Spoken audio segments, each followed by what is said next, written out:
वंशाला येऊन दान देऊन नाव सांगून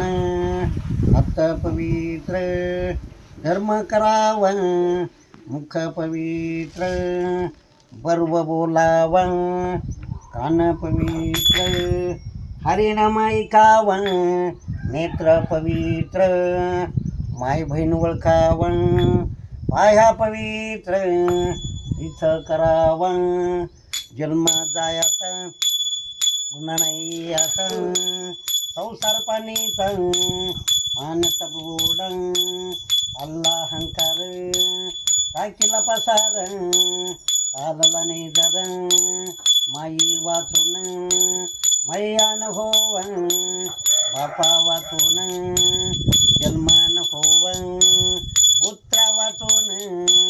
नाव कोण सांगन लेखी वाचून खैरवण होव माझ्या बापाचं नाव गुराव आहे. नागराव बाबा ते मी विचारलं ते म्हणजे आहेत समजे त्याला धान देऊन नागराव बाबाच्या वंशाला येऊन दान धर्म एवढा संकट पांडुरंगाला शंभू पार्वती महादेव दत्त. हो